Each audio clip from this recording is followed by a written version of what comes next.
Le CBD pour nos animaux de compagnie. C'est un sujet qui monte, on en entend parler un peu partout. Mais bon, au-delà du simple effet de mode, qu'est-ce que ça vaut concrètement? Est-ce que c'est une vraie solution de bien-être ou juste une fausse bonne idée? Allez, on va essayer de démêler le vrai du faux. On pense tout de suite aux chiens qui stressent en voiture ou au chat qui vieillit et qui commence à avoir des raideurs. Forcément, la question se pose. Est-ce que le CBD pourrait être une aide? Une option sûre et, disons-le, viable? C'est ce qu'on va voir. Alors, première chose, et c'est absolument essentiel pour éviter toute confusion, non, le CBD n'est pas une drogue. Le CBD, le cannabidiol, est non psychoactif. Ça veut dire quoi? Ça veut dire qu'il ne fera jamais planer un animal. Celui qui a cet effet, c'est le THC, et c'est précisément pour ça qu'il est illégal. Cette distinction, c'est vraiment la clé de tout. Ok, maintenant que c'est clair, on peut se demander, mais alors d'où vient tout cet engouement? Quelle est la promesse du CBD pour nos compagnons à quatre pattes? En fait, l'explication, elle est biologique. Figurez-vous que tous les mammifères, nous, nos chiens, nos chats, possèdent ce qu'on appelle un système endocannabinoïde. C'est un peu le grand régulateur de l'organisme, le chef d'orchestre qui gère l'humeur, la douleur, l'appétit. Et le CBD, eh bien, il vient simplement interagir avec ce système pour l'aider à garder l'équilibre. Et concrètement, ça donne quoi? Eh bien, de nombreux propriétaires rapportent un effet apaisant sur le stress de leur animal. Un vrai soulagement pour les douleurs articulaires des plus âgés qui souffrent d'arthrose. Il y a même des études qui suggèrent que ça pourrait aider à diminuer la fréquence de certaines crises d'épilepsie. Et parfois, les témoignages sont plus parlants que de longs discours. Écoutez celui du propriétaire de Twist, un berger australien. Twist pouvait à nouveau se relever normalement et avait retrouvé une démarche plus fluide. L'huile de CBD l'a aidé à finir ses jours plus sereinement au vénérable âge de 18 ans. Ça, c'est un retour d'expérience qui touche, forcément. Mais attention, les belles promesses et les témoignages émouvants, ça ne suffit pas. Quand il s'agit de nos animaux, la sécurité passe avant tout. Alors, qu'est-ce que dit la loi en France et surtout, comment on s'assure de la qualité d'un produit? S'il y a un seul chiffre à retenir, mais vraiment un seul, c'est celui-là. Moins de 0,3%.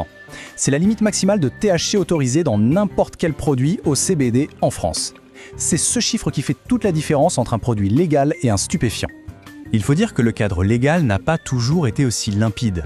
On sort d'une longue période de flou juridique. Mais fin 2022, le Conseil d'État a mis fin au débat en annulant définitivement une tentative d'interdiction.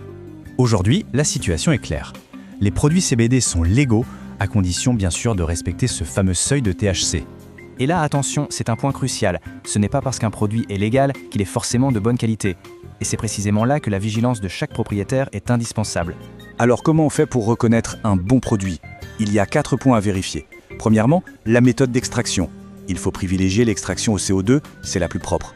Deuxièmement, une certification BPF ou GMP en anglais, c'est un gage de fabrication sérieuse. Troisièmement, des analyses par un laboratoire indépendant, ça prouve qu'il n'y a pas de cochonnerie dedans. Et enfin, quatrièmement, un étiquetage clair et transparent. Bon, maintenant qu'on sait ce qu'il faut chercher, passons à la pratique. Comment on utilise ça de façon sûre et efficace? Ici, il y a une règle d'or, une règle absolue. On commence toujours avec une toute petite dose et on augmente très lentement. C'est la seule et unique façon de trouver le bon dosage pour son animal en toute sécurité. Pour donner une petite idée, voici quelques points de repère pour démarrer. Bien sûr, ça dépend du poids de l'animal et de la concentration de l'huile. Pour un petit chat, par exemple, on peut commencer avec 1 ou 2 gouttes d'une huile faiblement dosée. Pour un grand chien, on pourra démarrer avec quelques gouttes d'une huile un peu plus forte.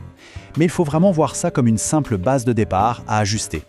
Et comme avec n'importe quel produit actif, il faut savoir qu'il peut y avoir des effets secondaires. Rassurez-vous, ils sont plutôt rares et souvent légers. Un peu de somnolence, de petits troubles digestifs. Si ça arrive, c'est juste le signe qu'il faut baisser un peu la dose, tout simplement. Mais l'étape qu'on ne doit jamais, au grand jamais sauter, c'est la discussion avec son vétérinaire. On ne le répétera jamais assez, mais c'est une conversation indispensable avant de se lancer. Surtout si l'animal a déjà un traitement, pour être sûr qu'il n'y ait aucune interaction. Alors, pour résumer tout ça, qu'est-ce qu'un propriétaire responsable doit vraiment garder en tête? Faisons le point sur l'essentiel. S'il n'y avait qu'une seule phrase à retenir, ce serait celle-ci. Le CBD est un complément alimentaire, pas un médicament. Il est là pour apporter un soutien, pour améliorer le confort, mais il ne remplace jamais un diagnostic ou un traitement vétérinaire. Ce n'est pas une solution miracle. Donc si on synthétise en 4 points clés. 1. Le CBD, ce n'est pas du THC. C'est sûr si c'est bien sourcé. 2. La loi est claire, moins de 0,3% de THC. 3. La qualité est non négociable, il faut la vérifier. Et 4. L'avis du vétérinaire est absolument essentiel. Alors au final, est-ce que le CBD a sa place dans le plan de bien-être de son animal? Eh bien, il n'y a pas de réponse toute faite. C'est une décision qui appartient à chaque propriétaire, une décision qui doit être prise en étant bien informé, avec beaucoup de prudence et surtout toujours en accord avec le vétérinaire. C'est lui qui connaît le mieux son compagnon.